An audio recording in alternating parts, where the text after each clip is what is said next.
One of the largest American embassies in the world is in West Asia. And in particular, it is in Lebanon, the country I'm currently standing in. Now, this has been reported in Lebanese reports previously.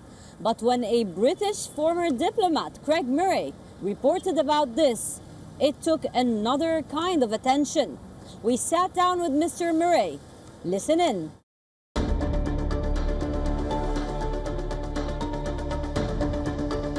Situated in the Lebanese capital of Beirut, the US has one of the world's biggest embassies.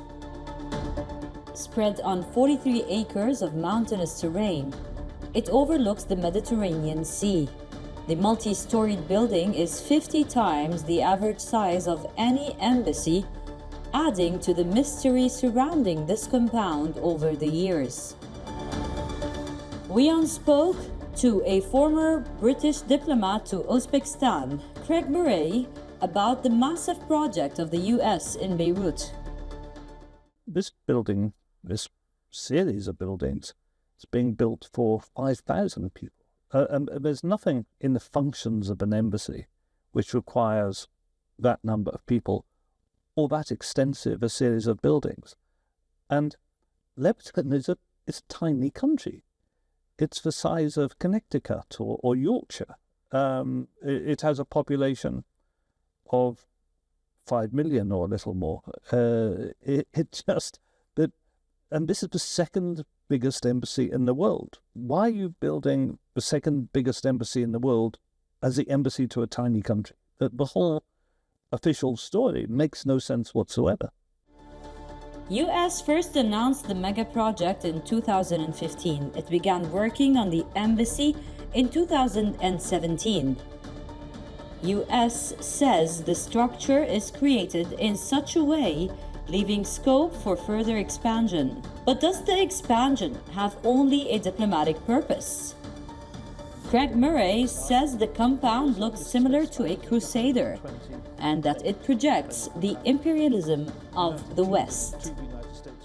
This embassy is to do with regional control. It's far too big to be anything to do with Lebanon. It's a center for regional control, for military control, for espionage, and also for the kind of degree of control which the Americans are exercising over governance here, over the financial institutions, over political institutions, over parliament. It's an imperial headquarters. That's how I would describe it. It also looks remarkably like a crusader castle. The US claims the consular services in the areas are dedicated to public diplomatic functions and are designed around visitor experience. It features waiting areas, shaded gardens, and an art program featuring site-specific commissions from international and Lebanese artists. Reports, however, claim the US campus project is a front for Washington's covert operations in the country. Many have compared it with the world's biggest embassy that the US houses in Iraq.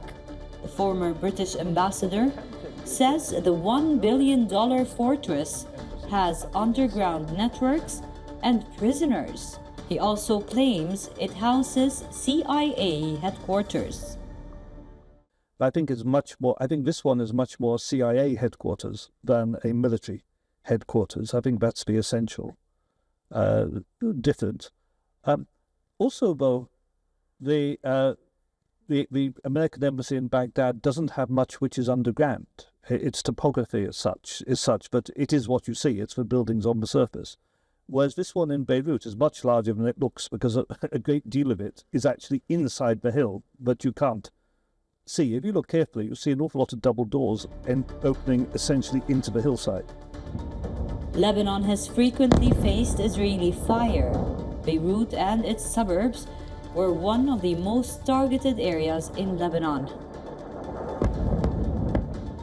Lebanese Hezbollah group and Israel recently agreed to a 60-day truce last year. The new Lebanese president, Joseph Aoun, has promised to rebuild what was lost in 14 months of war.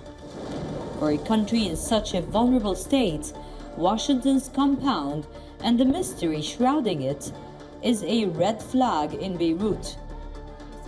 Craig Murray says the U.S. policy towards Lebanon won't change with Trump administration. I think there's less disguise under Trump. I think we're going to see openly imperialist American policy here, and I think what we're seeing is the creation of Greater Israel. So, what is the purpose of such an extravagant embassy?